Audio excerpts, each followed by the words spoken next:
बिस्मिल्लाहिर्रहमानिर्रहीम। अस्सलाम वालेकुम तुलबा व तालबात, कैसे हैं सब लोग। उम्मीद है सब लोग खैर आफियत से अपने घरों में होंगे, ईमान और सेहत की बेहतरीन हालत में होंगे और अपनी छुट्टियों को तदरीसी मकासद के लिए इस्तेमाल कर रहे होंगे। चलिए शुरू करते हैं अपना आज का सबक। सबसे पहले आज तारीख है 8 जनवरी 2024। दिन है पीर का। आज का हमारा उन्वान है पाकिस्तान के तबाई खित्तों में रहने वाले लोगों का रहन सहन।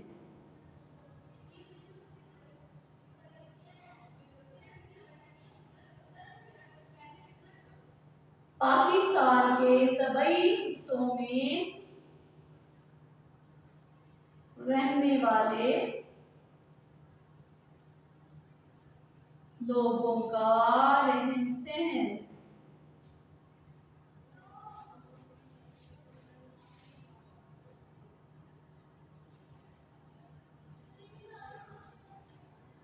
पिछले सबक में हमने पाकिस्तान के तबाई खित्ते पढ़े थे, जिनमें शामिल थे पहाड़, सहरा, सतह मुर्तफा, साहली इलाके। ये है पाकिस्तान के तबाई खित्ते या तबाई इलाके। आज हम पढ़ेंगे पाकिस्तान के इन्हीं तबाई खित्तों में जो लोग आबाद हैं। पूरा पाकिस्तान जो कि 5 हिस्सों में तकसीम किया हुआ है तबाई लिहाज के तौर पर, तो उस तबाई खित्तों में या तबाई माहौल में जो लोग आबाद हैं उन लोगों का रहन सहन कैसा है। चलिए देखते हैं हम आज इसके बारे में।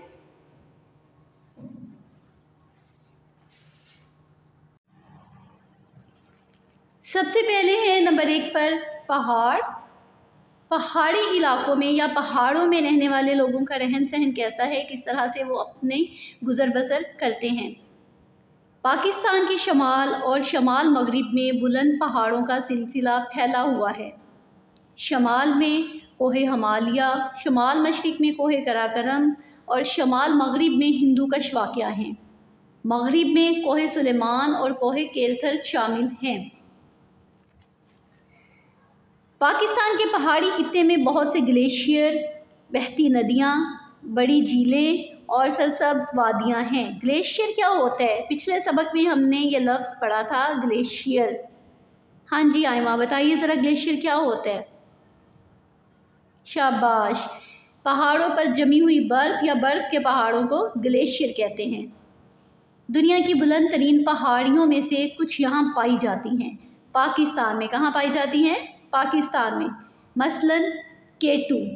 केटू दुनिया की दूसरी बुलंद चोटी है, जिसकी ऊंचाई तकरीबन 29,000 फुट ऊंची है। पाकिस्तान के पहाड़ी इलाकों में लोग ज़राअत और सियाहत के ज़रिए गुज़र बसर करते हैं। ज़राअत क्या होता है? हाँ जी मीरब, शाबाश। ज़राअत कहते हैं खेती बाड़ी को, और सियाहत जी दुआ, बिल्कुल सियाहत सैर व तफरीह। सैर व तफरीह अब वहाँ पे रहने वाले लोग तो जो करते हैं, लेकिन इधर उधर से जाने वाले लोग जो अपने ही मुल्क में से, पाकिस्तान में से, और जो गैर मुल्की लोग आते हैं पाकिस्तान की खूबसूरती को देख के, पहाड़ों की खूबसूरती को देखने के लिए जो लोग आते हैं उनको सयाह कहते हैं। और वो क्या करते हैं? सयाहत करते हैं।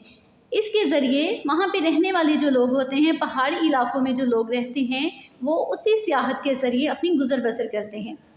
वो जंगलात से नबाताती अद्वियात भी इकट्ठी करके बेचते हैं। पहाड़ों के खूबसूरत नज़ारे पूरी दुनिया के सयाहों को अपनी तरफ राग़िब करते हैं। पहाड़ी इलाकों में रहने वाले लोगों को मौसम की शिद्दत से बचने के लिए गर्म ऊनी कपड़े पहनने पड़ते हैं। पहाड़ी इलाकों में आपको पता है ना, बहुत सर्दी होती है, बहुत ठंड होती है, वहाँ पे बर्फ़बारी भी होती है, तो वहाँ पे लोग उस शिद्दत से बचने के लिए गर्म कपड़े पहनते हैं। उनकी खुराक में ताज़ा फल, सब्ज़ियाँ, गोश्त, दूध और डेयरी मसनूआत जैसे कि पनीर, दही और अनाज भी शामिल हैं। नंबर 2 पे है सतह मुर्तफ़ा। पहाड़ों का तो हम सबको बहुत अच्छे से पता है कि पहाड़ कौन से हैं ज़मीन पर। सतह मुर्तफ़ा किस इलाके को कहते हैं? हाँ जी, दुआ काशिफ, आप बताइए, शाबाश। बिल्कुल, सतह मुर्तफ़ा गैर हमवार ज़मीन होती है, जो कि हमवार या एक जैसी नहीं होती मैदानों की तरह से, बल्कि सतह मुर्तफ़ा एक ऐसी ज़मीन होती है जिसमें मिट्टी के टीले बने होते हैं। कहीं से ज़मीन ऊंची होती है, कहीं से नीची होती है, हमवार सतह पर नहीं होती। पाकिस्तान के सतह मुर्तफ़ा के इलाके में खुश्क चट्टानें हैं जिनमें बहुत सी मादनियात और कुदरती वसाइल जैसे कि तेल, कुदरती गैस, कोयला, चूना और जिप्सम मौजूद हैं।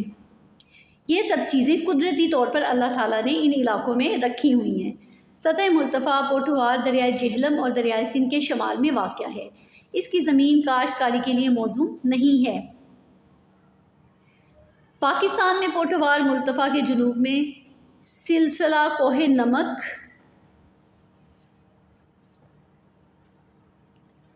नमक, काला चिटा और मारगला पहाड़ियों के सिलसिले वाक़या हैं। ये पहाड़ी सिलसिले हैं तीनों। रावलपिंडी के नज़दीक पोठवार मुर्तफ़ा पर मौजूद अटक ऑयल रिफाइनरी मुल्क में सबसे पुरानी है। यहाँ पे ऑयल रिफ़ाइन किया जाता है। ख्योड़ा के सिलसिला कोहे नमक में चट्टानी नमक, जिप्सम और चूने के पत्थरों की वाफर मिकदार मौजूद है। सतह मुर्तफ़ा बलोचिस्तान, कोहे सुलेमान, कोहे केरथर के मगरिब में वाक़या है। इसकी सतह पथरीली और रेतली है, ताहम जहाँ पानी दस्तयाब है वहाँ फलों के बागात मौजूद हैं। पाकिस्तान के सतह मुर्तफ़ा पर रहने वाले लोग ज़राअत से मुंसलिक हैं। बहुत से लोग कोयले की खानों, खुदाई करने वाली कंपनियों और ज़खायर को साफ़ करने वाली कंपनियों में काम करते हैं। ये तो था पहाड़ी इलाकों में रहने वाले लोगों का रहन सहन और सतह मुर्तफ़ा के इलाकों में रहने वाले लोगों का रहन सहन। अब आगे नंबर 3 पे मैदानी इलाके। मैदानी इलाकों को दरियाए सिंध, दरियाए जेहलम, दरियाए चनाब और दरियाए रावी और दरियाए सतलुज सैराब करते हैं।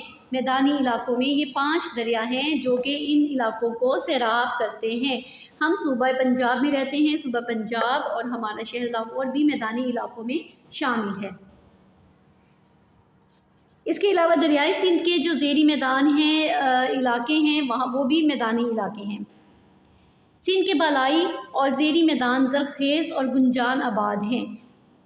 बालाई होते जो ऊंचाई पर इलाके होते हैं, ज़ेरी होते जो नीचे सतह समंदर से नीचे वाले इलाके हैं। ज़रखेज़ बहुत ज़्यादा सरसब्ज़ और शादाब हैं। गुंजान आबाद वहाँ पे बहुत ज़्यादा आबादी है। ये इलाके हमवार ज़मीन काश्तकारी के लिए बेहद मौजू है, क्योंकि ये मैदानी इलाके होते हैं और इसके अलावा यहाँ पर ये सारे दरिया भी मौजूद हैं, इसलिए ये काश्तकारी यानी खेती बाड़ी के लिए बहुत मौजू हैं। दरियाओं से लाई हुई नर्म और ज़रखेज़ मिट्टी की वजह से मैदानी इलाकों में रहने वाले ज़्यादातर बाशिंदे ज़राअत के पेशे से वाबस्ता हैं, क्योंकि यहाँ की ज़मीन ज़रखेज़ है और पानी की फरावानी है। दोनों खित्तों में 2 इकसाम की फसलें उगाई जाती हैं, खरीफ और रबी। खरीफ की फसलें गर्मियों में उगाई जाती हैं। कब उगाई जाती हैं खरीफ की फसलें? गर्मियों में, जैसा कि कपास, चावल, बाजरा, जवार और गन्ना। रबी की फसलें सर्दियों में उगती हैं, जिसमें गंदम, दालें, चने और सरसों शामिल हैं। नंबर 4 है सहरा। सहरा की तस्वीर देखते या सहरा का लफ्ज़ सुनते या पढ़ते ही हमारे जहन में रेगिस्तान आते हैं। बड़े बड़े रेगिस्तान, उनमें बड़े बड़े ऊँट चल रहे होते हैं, है ना, और रेतले इलाके होते हैं और वहाँ पे दरख्त भी इतने ज़्यादा या पौधे नहीं होते। बिल्कुल यही तस्वीर आती है ना सबके जहन में सहरा का नाम पढ़ते या सुनते ही। सहराई इलाकों में रहने वालों लोगों का हम रहन सहन देखते हैं। सहरा ऐसे इलाके को कहते हैं जहाँ सालाना बारिश 10 इंच से कम होती है। सालाना बारिश, सालाना यानी कि पूरे साल में सहरा में बारिश 10 इंच से भी कम होती है। पाकिस्तान का सबसे बड़ा सहरा थर है। पाकिस्तान का सहराए थर पाकिस्तान के जनूबी मशरकी हिस्से में वाक़या है। यहाँ के रिहायशी मुख्तसर ज़राअत और गलाबानी पर इन्हसार करते हैं। ज़्यादातर लोग जानवर जैसे कि गाय, भैंसें, ऊँट, गधे और बकरियाँ पालते हैं। ये इनको पालना, गाय, भैंसें, ऊँट, गधे और बकरियों को पालना गलाबानी कहलाता है, जानवरों को पालना। और ज़राअत आपको पता है किसे कहते हैं? खेती बाड़ी को।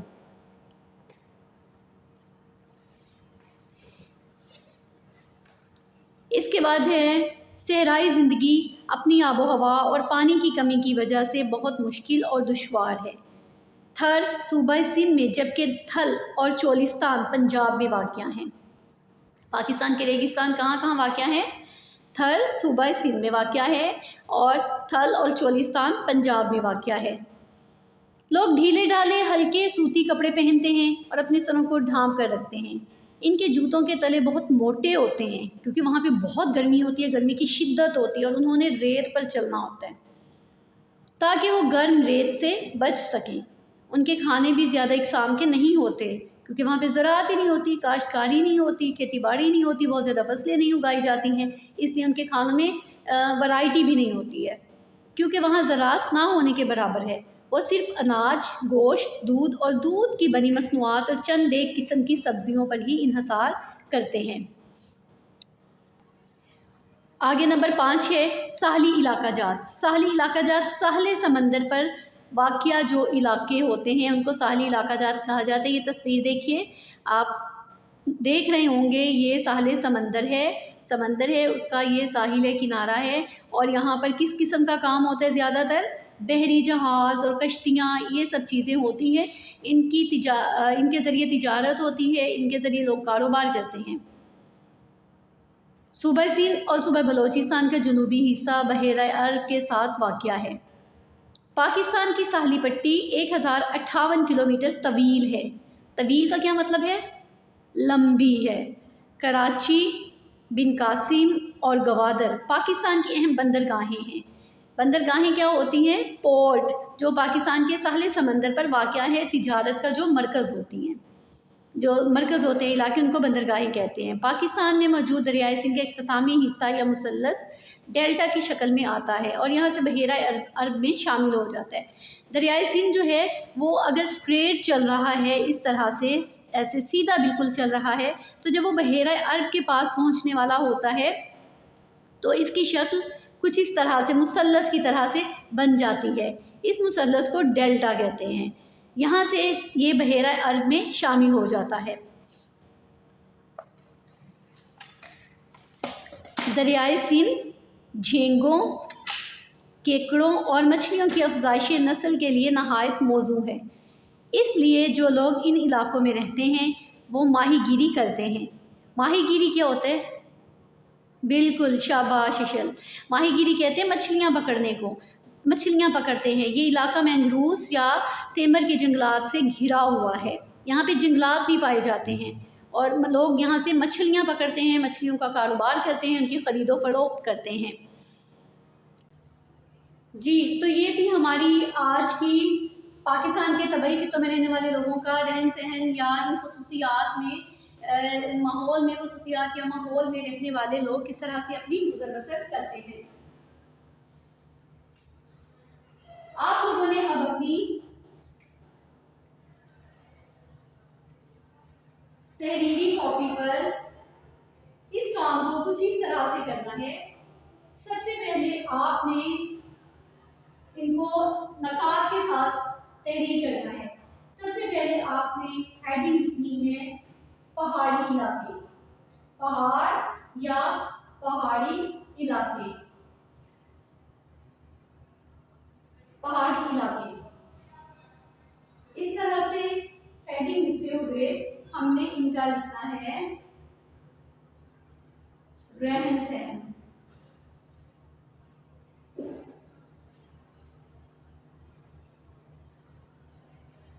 रहन सहन यहाँ पे आपने तफसील के साथ, बहुत ज़्यादा तफसील में नहीं जाना, ना ही बहुत ज़्यादा मुख्तसर अल्फाज में बयान करना है, बल्कि जुमलों की सूरत में आपने बताना है कि इन इलाकों में रहने वाले लोगों का रहन सहन कैसा है, क्योंकि ज़िंदगी बहुत यहाँ पे दुश्वार होती है इन इलाकों में। लोग बहुत मुश्किल से गुजर बसर करते हैं, होती है। इसके अलावा ये लोग, इन लोगों का ज़राअत से कोई इतना खास ताल्लुक नहीं होता, क्योंकि पहाड़ी इलाकों में खेती बाड़ी या ज़राअत नहीं होती है, बल्कि ज़्यादातर लोग जो है वो खानगनी के पेशे से मुंसलिक होते हैं और सयाहों के ज़रिए जो आमदनी होती है उस पर ये लोग गुजर बसर करते हैं।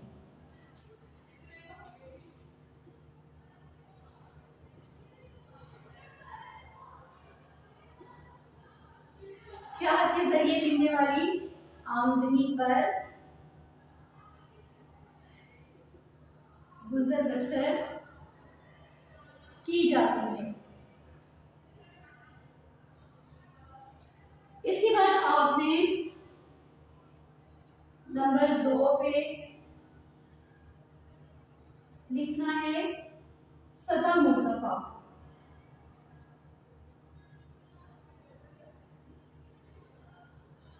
रहन सहन,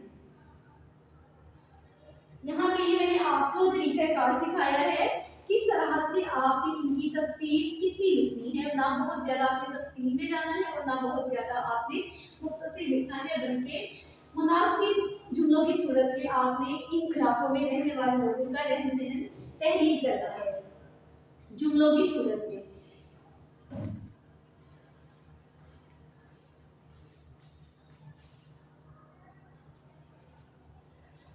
इसी तरह से सेराई इलाके, साहली इलाके और मैदानी इलाकों में रहने वाले लोगों का रहन सहन भी आपने इसी तरह से तहरीर करना है और कोशिश करनी है कि आप ये रहन सहन जो है अपने अल्फाज में तहरीर करें। जो हमने आज पढ़ाई की है आप वहाँ से कुछ नकात तलाश कीजिए, जुमले खुद बनाने की कोशिश किया करें ताकि आपको सही जुमले की सूरत में लिखना आए। अपना आज का काम, तहरीरी काम खूबसूरत लिखाई में करिएगा। नकात और शोशों को ध्यान से लगाइएगा, हाशिया लगा के तारीख और दिन लिख के फिर खूबसूरती से अपना काम तहरीर कीजिएगा। बहुत शुक्रिया। अल्लाह हाफिज़।